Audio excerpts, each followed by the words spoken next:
He was sitting on a stool at the end of the bar with his back against a wall watching a baseball game on one of the TVs above the bar. Not a little guy at around 6 feet or 6'1", and about 190 pounds, he was still quite a bit smaller than my 6 feet 4 inches, 255 pounds. Nevertheless, I was going to be careful around him. I hoped he would listen to what I had to say without getting angry. "Are you Jack Wilson?" I asked as I walked over to him. He nodded, and I said, "Can I buy you a drink?" "Who are you?" "I don't know you and I don't want another drink. I'm meeting my wife soon," he replied. "My name is Steve, but that's not important. You need to know what's been going on with Julie while you were on your sales trip," I said, hoping to pique his curiosity and not his anger. "My sales trip? How did you know I'd been on a sales trip? And how do you know my wife's name?" There was a bit of anger in his voice. I faltered and stuttered for a few seconds. This wasn't a good situation and it could go bad very quickly. "Oh shoot, there's no other way to say it, Jack. I know your wife's name because I just spent most of tonight hanging out with her at my place." That's when the fight started. Well, it wasn't much of a fight. He hit me and I hit the floor. For a smaller guy, he sure could punch hard. It happened so fast that I didn't realize he had hit me until I found myself on my bottom on the bare room floor. He was standing over me yelling at me to get up so he could knock me down again. I sat right there and looked up at him trying to think of what to say. I owed him that shot at me, but I wasn't going to be his punching bag. Why would I tell a man that I'd been spending time with his wife? It all has to do with payback. My name is Stephen Harrow and I'm a fool. Well, not really, but I feel like one. You see, only a fool or a husband, and I'm both, wouldn't have seen what was going on behind my back. I didn't see it or even suspect it until, cliché of clichés, I saw my wife somewhere she shouldn't have been. She told me that her sister had broken up with her fiancé and needed comforting. Apparently, my wife was there to provide support and went to console her distraught sister. She called me at work and told me about visiting her sister and that it would probably be late before she got home. There was a casserole in the fridge and I could heat it up in the microwave for my dinner. I decided to forget about some healthy tuna casserole. I decided to grab a burger and fries at a new place I had heard good things about. It was about 10 miles from my office in the opposite direction of my home. When I walked into O.O. Huel's, it only took a few seconds to spot them. The man she was sitting next to in a booth at the back of the bar might have similar features as her sister, but he had the wrong personality, if you know what I mean. In addition, I've never seen my wife hug her sister the way she was hugging him. I wasn't really that surprised. I guess I'd been expecting something like this for the last 3 months. My future wife, Stella Rogers, and I met in high school, dated a few times, and then went off to different colleges. We weren't in love or anything, and there were no sad goodbyes. We'd had fun together, and then went on our way. Stella was not the most attractive girl at school. In fact, she was a little on the plain side. She wore glasses, had a bit of extra weight, and she had no style or fashion sense at all. What she did have was a great sense of humor, a quick wit, and boy, could she dance. Stella transformed on the dance floor, leaving the rest of us in awe. She and I were a perfect match of two, if not conventionally attractive, people. I was tall, geeky, and not very coordinated with a more than average acne problem. If you looked in the dictionary under the word awkward, you would have seen my picture. But put the two of us together, and we were good for each other. It was almost 6 years later that I saw her again. I was taking some postgraduate classes and took a break from my studies at an off-campus bar. It wasn't a place I normally went to, but that night I needed to relax and unwind. The place wasn't too noisy, just the usual chatter of conversations going on, but then the whole room seemed to quiet down. I was staring into the one beer I allowed myself and wondering how I was going to survive one of my classes without losing my temper. He was a liberal professor and I was more conservative in my views. Just as I was lost in thought, the bar fell silent and I looked up to see why. That's when I saw Stella.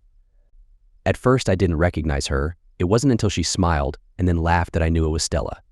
She had really changed, and for the better. Stella had blossomed into a stunningly beautiful woman. The glasses were gone, along with any extra weight, and the girl who didn't know how to dress or style herself was nowhere to be found. In her place was this woman who looked like she belonged in a fashion magazine. She had long, slender legs and a fit physique, and her long hair was a shining golden color. Stella was captivating and every head turned to watch her as she walked across the bar. Even women couldn't help but admire her. I couldn't believe the transformation in Stella. I thought to myself, I messed up when I let her go, but then I laughed at the thought.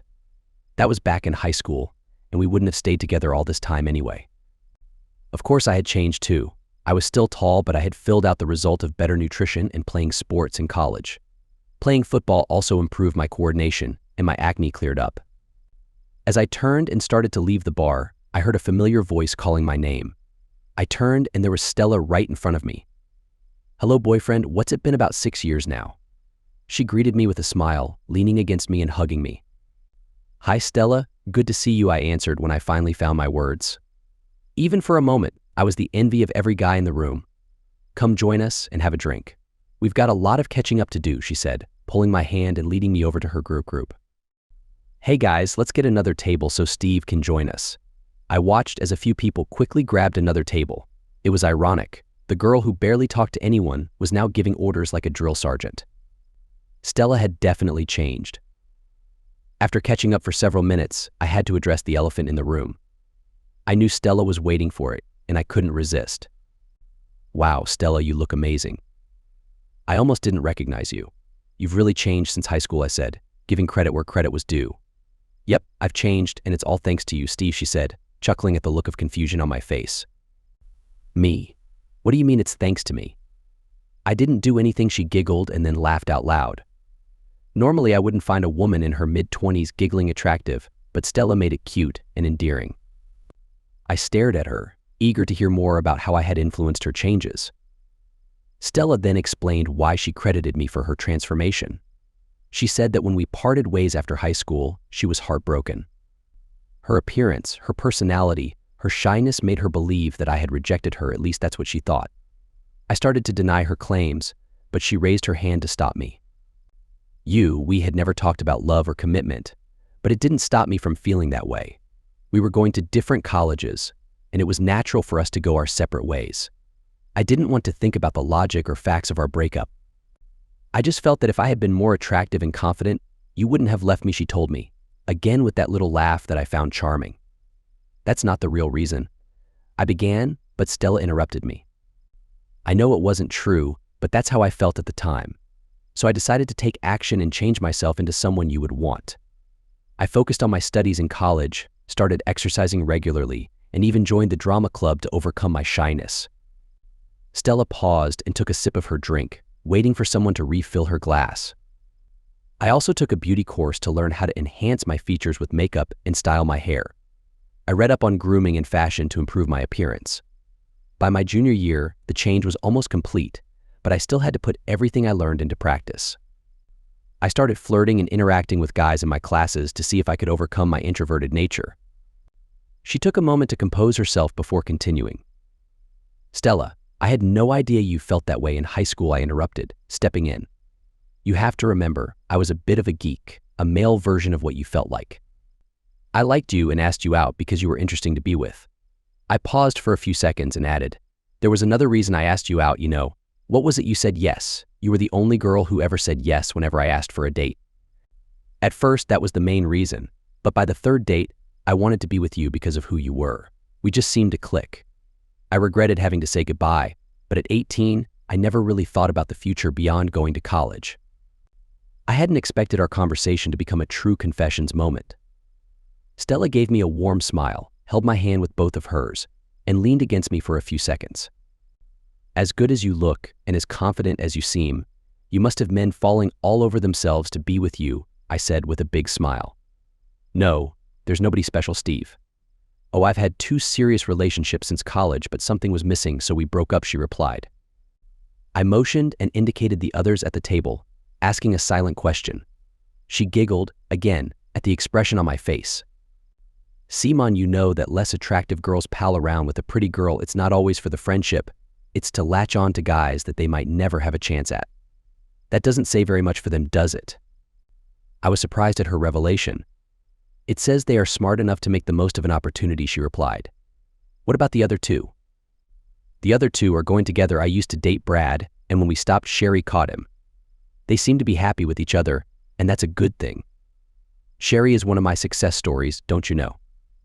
I had to smile grimly at the change in her personality. The girl I had known was shy, less than confident, almost withdrawn with everyone but me. The new Stella was confident to the point of being conceited.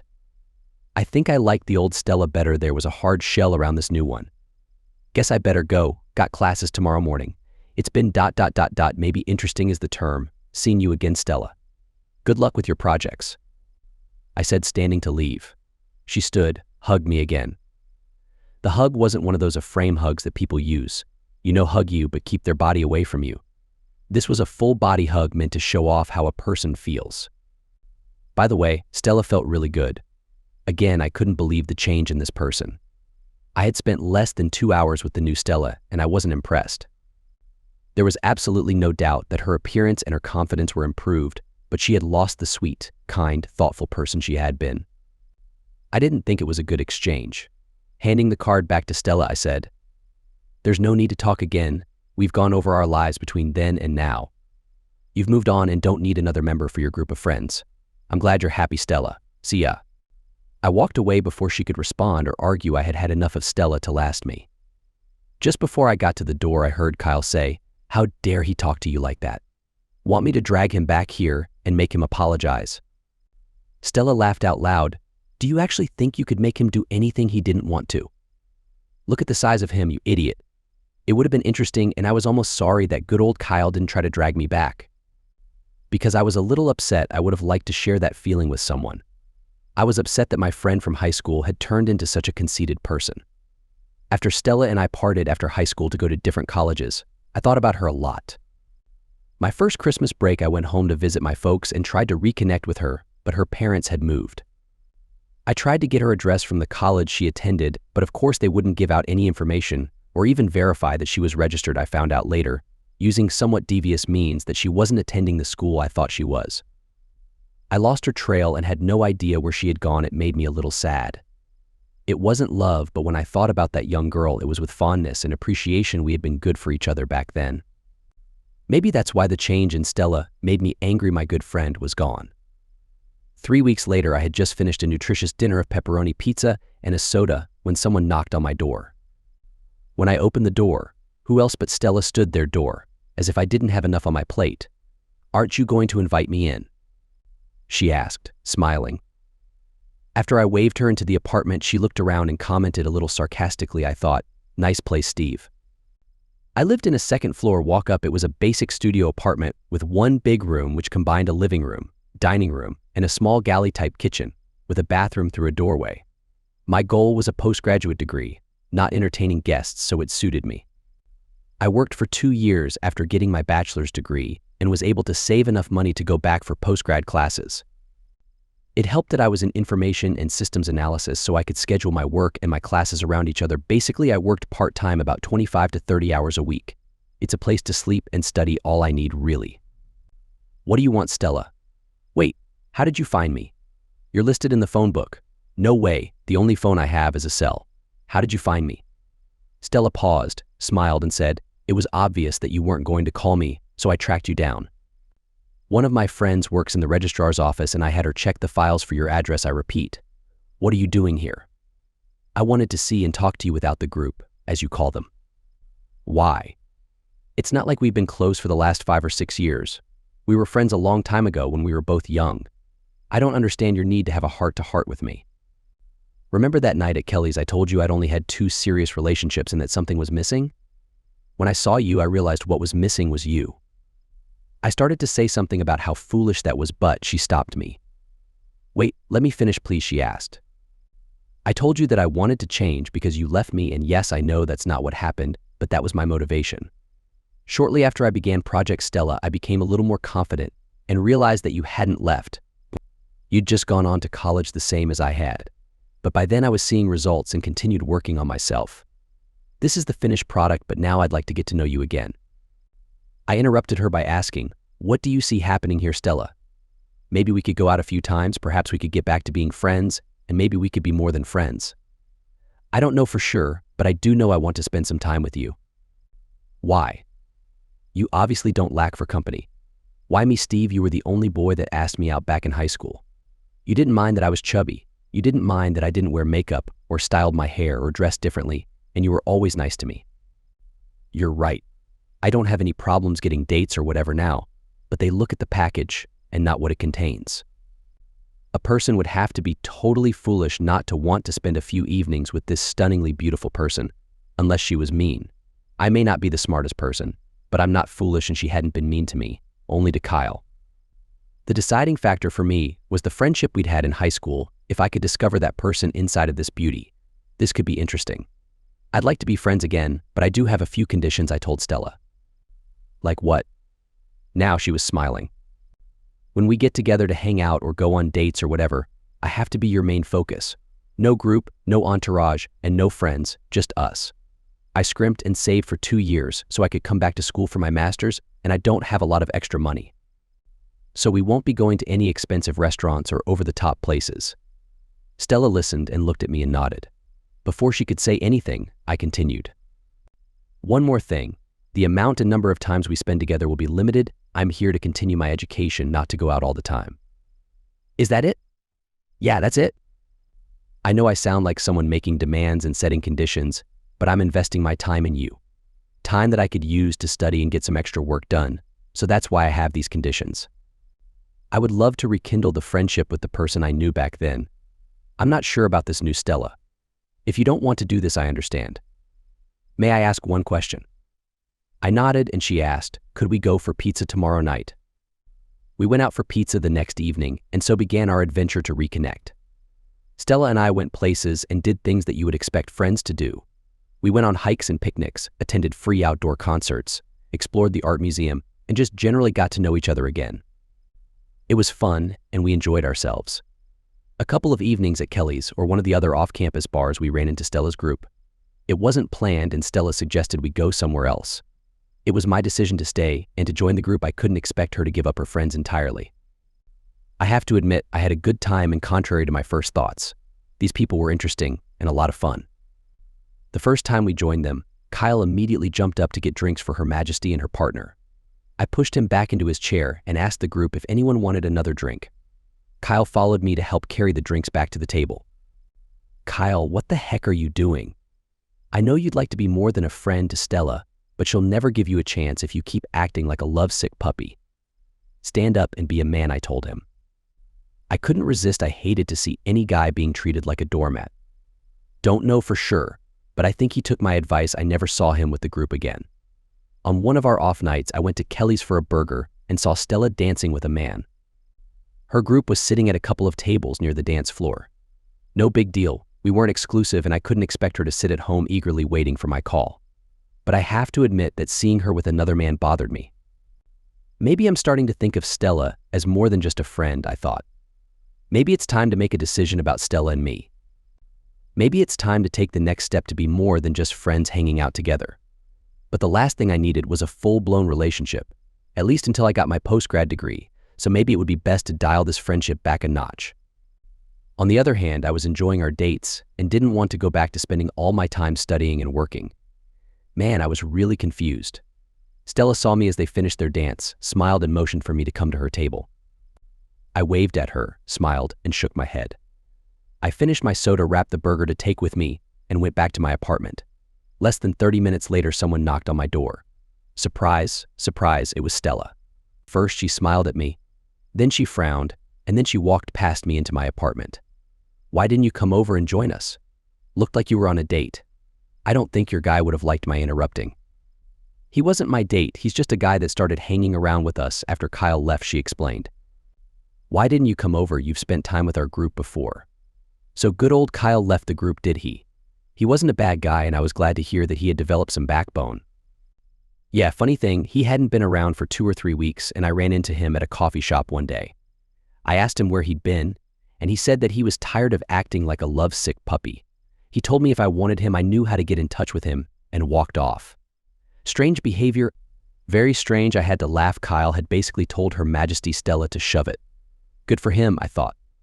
Stella saw my grin and heard the laugh and asked, did you have anything to do with Kyle leaving? I told him that you'd never respect him or go out with him if he didn't quit jumping every time you told him to. I guess he got the message. She shook her head and smiled. Now, what's the real reason you didn't join us? I took a deep breath, held it for a few seconds and let it out. Time to confess, I thought. I didn't like seeing you dance with another man. I know, I said before Stella could say anything. We are supposed to be just friends or buddies." Stella smiled again, took my hand, and led me to my sofa, pulling me down beside her. "Go on," she prompted. Taking another deep breath, I continued. "We never talked about being exclusive. I mean, why would we talk about it? Being just friends and all? But I think I've gone beyond that, and rather than cause a problem, I came home." She crawled onto my lap and said, "I've gone beyond that friend stuff too. I was waiting for you to take the next step. But I guess I'll have to do it." Then she hugged me. So began the next step in our relationship. Now we went on dates, not just hanging out together. We were exclusive or going steady or whatever it's called. Stella's group became her friends rather than her minions, and she spent a few evenings with them when I was working or studying.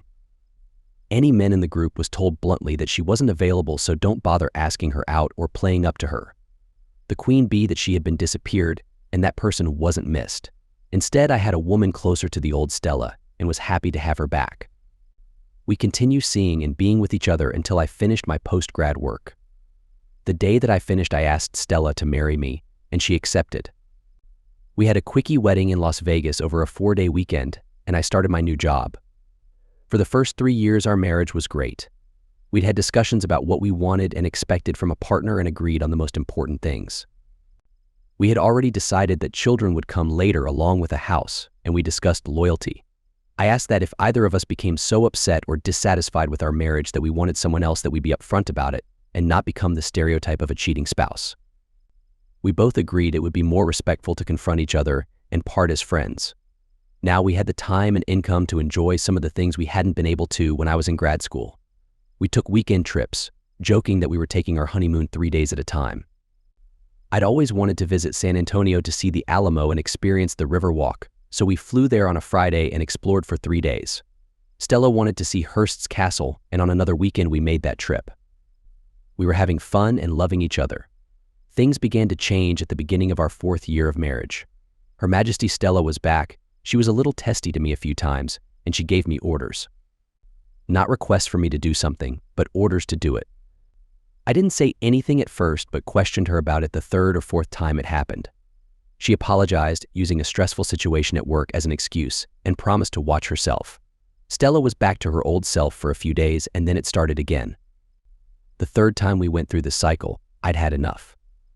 "I don't know what's going on, Stella, but whatever is bothering you needs to be fixed. I'm not one of the minions you had before, and I won't be treated this way. If you've got a problem with me or with us, speak up and let's solve whatever it is." Stella apologized, cried a little, and asked me to forgive her. I did, and we spent the evening making up. I got sidetracked and didn't push to find out what the problem was and why she was acting the way she had. Then came the night at OO's when she was supposed to be with her sister and instead was making out with a guy in a back booth. It was obvious that this wasn't the first time they had been together.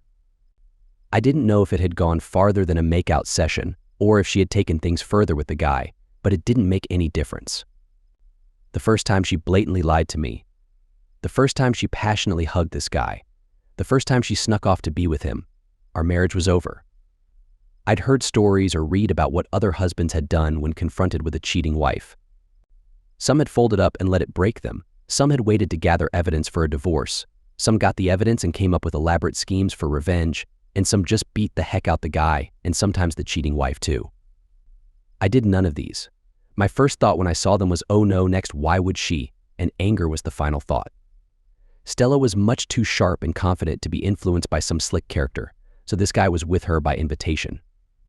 Other than being a scumbag for running with a married woman, I couldn't blame him too much. Stella was a very, very attractive woman.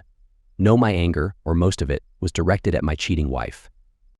As I walked toward them, I wasn't too worried about the guy getting physical. After all, I had the moral right on my side, didn't I?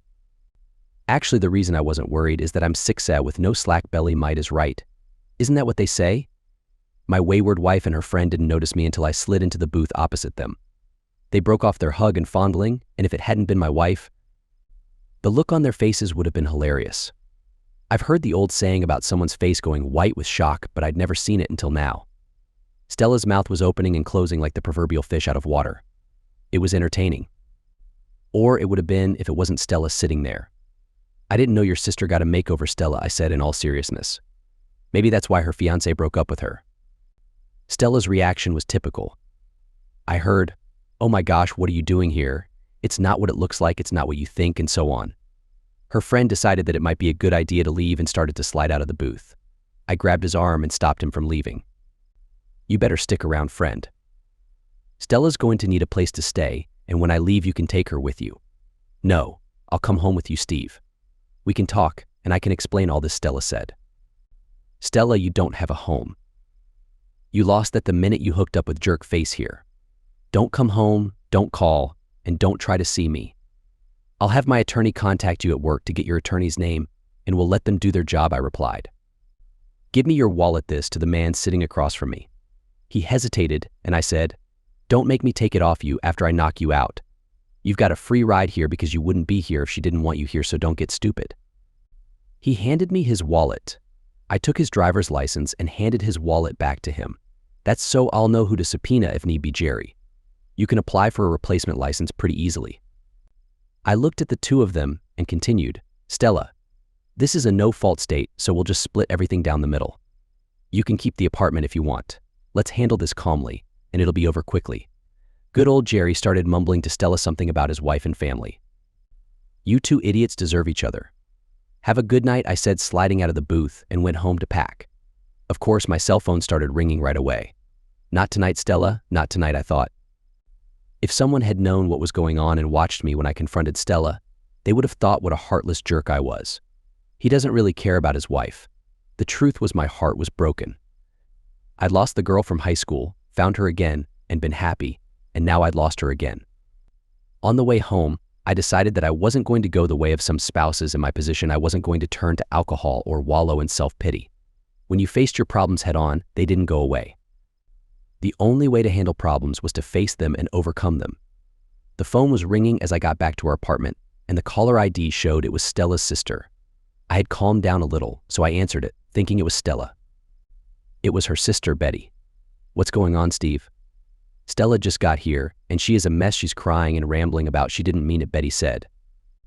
I walked in on your sister and her friend tonight and told her we were done. I told her not to come home, so I guess she went to your place. Friend? What friend? What do you think you saw? There has to be some mistake, Steve. The mistake was made by Stella. Tell her I'll be out of the apartment by tomorrow evening, and she can come back then. Goodbye, Betty.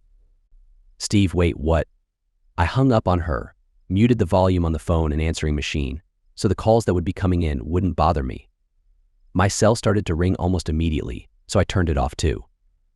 I packed up most of my clothes and personal things like my computer. Tomorrow, I would find a motel for a few days until I could find another apartment. The next morning, I saw about 12 messages on the machine and another 15 or 20 in the voicemail on my cell. I listened to each one long enough to know that it was Stella or Betty and deleted them. The only message I answered was from my dad. His call I returned. What the heck is going on, Steve? He asked when I called him. Stella called several times wanting to talk to you or wanting me to call you for her. I caught her with some guy in a bar, of all places, being too close.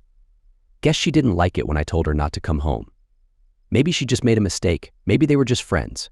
Why don't you talk to her and let her explain? I'd hate to see you guys break up. Dad, it doesn't make any difference if they were just friends. She lied to me so she could meet this guy. You should talk to her at least, don't you think? Okay, Dad, I'll talk to her just to get her to leave you alone, but we're done, no matter what she says, I replied.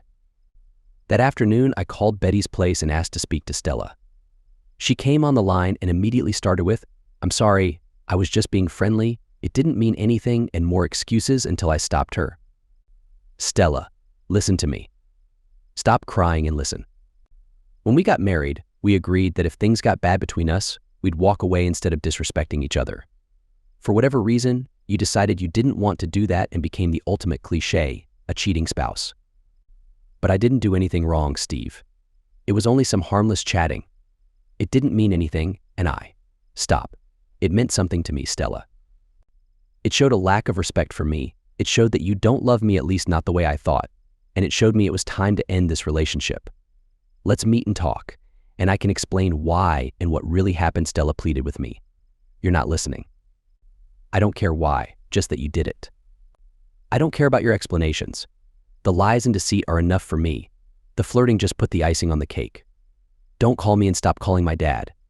Do us both a favor and sign the papers when you get them. Make it as easy as possible. Goodbye, Stella.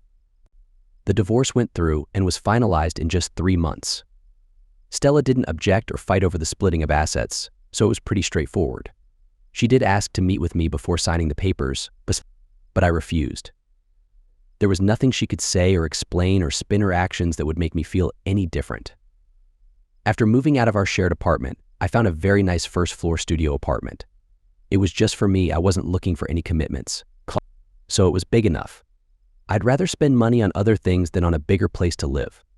I waited until I was legally divorced before I started going out or dating. O'O's and Kelly's were no longer my first options because of Stella, so I had to find a new place to hang out. I found a restaurant called Connor's Pub and Grill that was perfect. They served good food and drink, and the service was fantastic.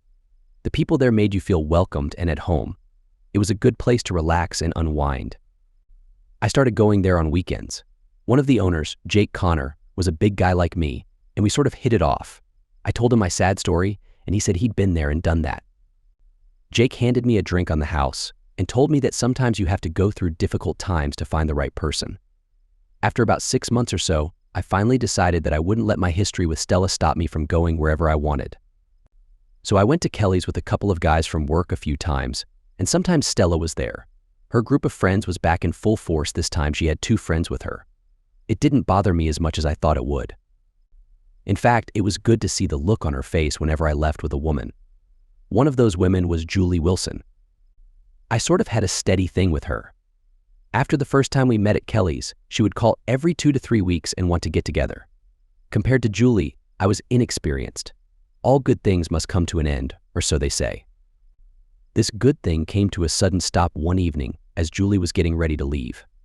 It was earlier than usual, about 9 p.m., and I was trying to persuade her to stay a bit longer. "I can't do it, honey. I have to meet Jack at 10:30 at the Lamplighter," she said, playfully pulling away from me. "I've got to get home and freshen up before I meet him." "Have I been replaced?" I joked. "Who is this Jack who's taking up my time?" "Jack's my husband, silly." Then she saw the shocked look on my face. "I thought you knew I was married, and we were just having a little fun." "How would I know? You never said anything or even mentioned a husband," I responded with more than a little anger. No wonder she wouldn't give me her phone number or tell me where she worked or lived. "Oops, my bad." "Well, don't worry, honey. He'll be gone on his every 6-week trip next week." "I'll call you next week, baby," she said, leaning over to hug me. I felt like an idiot. I was doing the same thing to this Jack that jerk had done to me with Stella. Damn, I felt stupid and used, and then I felt angry. Jack Wilson was probably a decent guy, working hard to provide for his wife, and she was sleeping around. I knew I wasn't her only partner, but before I found out she was married, I didn't care. It wasn't morals or principles that made me do what I did next. It was pure anger, and I thought for once somebody was going to get some payback. I took a quick shower, looked up the address of the Lamplighter, and went to find Jack Wilson. So here I am lying flat on my back on the bare room floor, wondering if Jack Wilson is going to start kicking me. "Look, Mr. Wilson, Jack, I owed you that one and maybe another one. So I'm going to get up, and if you feel you have to, I'll take another shot. But after that one, I'll protect myself," I told him. I stood up, fully expecting him to knock me down again, but instead, he stood there looking at me with anger in his eyes. I gestured towards the bar stools, and we both took a seat. The bartender had his phone in his hand, likely calling the police, so I motioned for him to put it down, assuring him that everything was fine. I ordered 2 of the same drink Jack was having and proceeded to tell him my story. "I swear, Jack, I had no idea she was married until tonight. If I had known, I never would have gotten involved with her." He seemed skeptical, so I gave him a condensed version of the situation between Stella and me. I always felt like she didn't face any consequences, but revenge was never my intention. I just wanted to get out. "You have to believe me now, right?" Taking a moment to process, Jack's eyes showed that he finally believed me. "Here's my card. If you decide to separate from her or anything, feel free to call me if you need my testimony or statement," I offered, handing him my card. Jack nodded and placed the card in his wallet. I motioned for another drink for him and prepared to leave. "Before you make a decision, Jack, there's something else you should know. I'm not the only one she's involved with. She contacts me every few weeks to meet up, and I highly doubt she's just sitting at home the rest of the time. Good luck, Jack. You deserve better than this. Wait, Steve." Can you stick around and confront her when she arrives? I'd love to see her reaction to your presence." I nodded and headed towards a booth in the back that couldn't be seen from where Jack was sitting or from the front door. This could be interesting, I thought. About 10 minutes later, Julie breezed into the bar. She walked over to Jack, saying, "Hi, honey, I've missed you so much." They shared a hug. "Could you order me a drink, please? I need to use the restroom." She then headed off to the bathroom. When she returned, Jack had moved, leaving his seat empty. Julie sat down with her back facing my booth. After a couple of minutes, Jack raised his hand, gesturing for me to come over. Approaching Julie from behind, I said, "Hi, Julie. Can I buy you and your friend a drink?" She turned around and saw me, then quickly glanced at Jack, back at me, and fainted. I gave Jack a nod and left. 3 months later, I received a call from Jack Wilson. He wanted to update me on what had happened between him and Julie. Jack explained that he had allowed her to talk him into attending marriage counseling, and for an entire month, twice a week, Julie tried to shift the blame onto him. He traveled too often, making her feel lonely, and other excuses. He saw through her lies when the therapist started agreeing with her. Jack told them both to go to hell and filed for divorce. Julie didn't want her actions to become public knowledge, so she didn't contest the divorce. In about a month or so, he would officially be a free man. I said, "Jack, don't let it bring you down. You'll make it through. As a friend once told me, life goes on. The key is to keep moving forward."